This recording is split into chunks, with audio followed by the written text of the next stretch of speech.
History loves simple stories. Heroes rise, villains fall, and the past feels neat and understandable. But sometimes the truth is far more uncomfortable.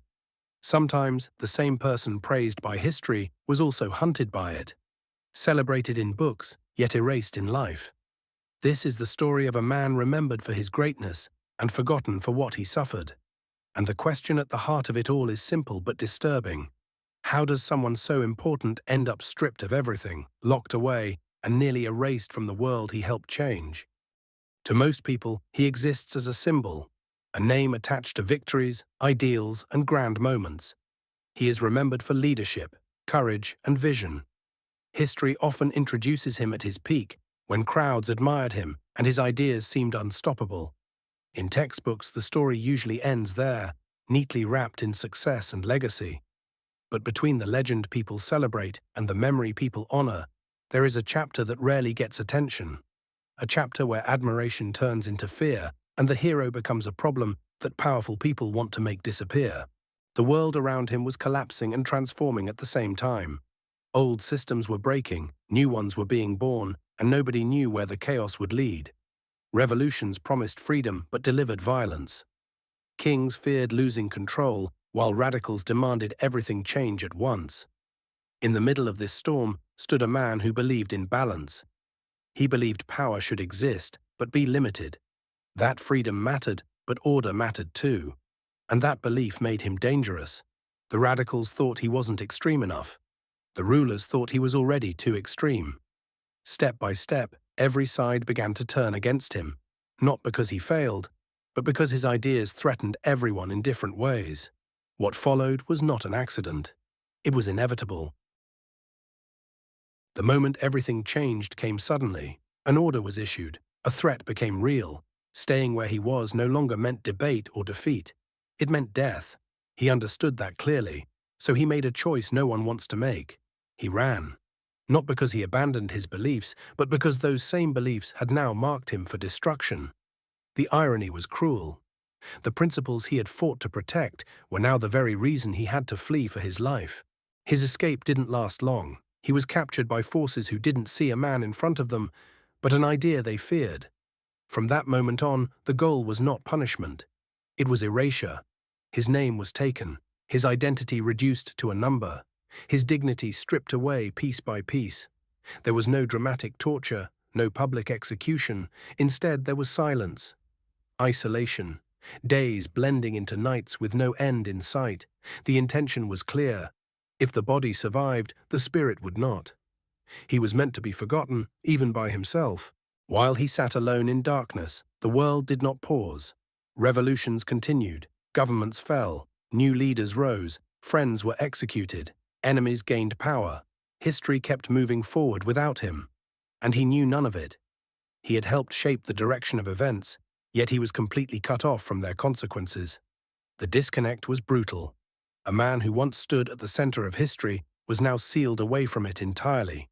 At one point, hope returned in the most fragile way. Strangers who believed in him decided to act. They planned, they risked everything, and for a brief moment, freedom was within reach. He felt it. He believed in it. And then it vanished. The escape failed. The punishment that followed was harsher than before. Hope, once given, became another weapon against him. That moment broke something deep inside because it proved that even freedom could be taken away again. The suffering did not stop with him. It spread outward, touching everyone he loved. His family paid the price for his beliefs. Arrests, executions, sickness, and fear followed them. One decision stands above all others. Someone he loved chose to share his imprisonment rather than live safely without him. When they were reunited, it was not joyful. It was painful. They recognized each other, but they were no longer the same people. Time, fear, and suffering had changed them forever. When freedom finally came, it did not come from justice or mercy. It came from political convenience, a deal, a signature, a calculation. He walked out of prison, but he did not walk back into his old life. His body was broken, his health permanently damaged, his world was gone. Home no longer felt like home. Freedom existed in name, but recovery never truly came. The years that followed revealed the true cost of his imprisonment. He did not abandon his beliefs, he clung to them even harder. Every later decision, every refusal to bend, was shaped by what he had endured. He had seen what unchecked power could do. He had lived under it. And when history repeated itself, he responded differently, not with hope, but with caution forged by suffering. Even in old age, history was not done with him. Another crisis came, another collapse, another moment where choices had consequences measured in blood. Weak and tired, yet still influential, he faced an impossible decision. Idealism risked chaos, stability risked betrayal. He chose what he believed would prevent the worst outcome. Critics called it a betrayal of revolution. He called it survival.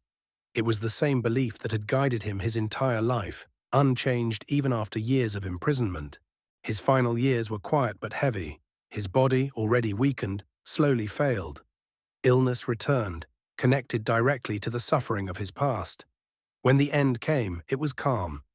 His words reflected acceptance, exhaustion, and peace. His death felt less like the loss of one man and more like the closing of an entire era. The world responded with mourning and remembrance. Honors were given. Symbols were raised. Decades later, people still returned to remember what he stood for. His body had been broken, but his ideas endured. Long after he was gone, gestures of respect echoed across generations, proving that ideas can survive even when people do not. In the end, his life forces an uncomfortable question. Is it worth it to fight for principles in a world that punishes them? Can freedom exist without restraint? Can power ever be trusted? He lived his entire life trying to balance impossible worlds, and when he finally let go, he said he was content. Maybe he truly was. Or maybe he simply understood that even if a man breaks, the bridge he builds between ideas can last far longer than he ever could. And this story is not unique. History is full of revolutions that turn inward, of heroes consumed by the movements they helped create. In the next story, we follow another man, another revolutionary, whose fall was even faster, darker, and more brutal. His name was Danton, and his end reveals just how dangerous revolutions can become when they start eating their own.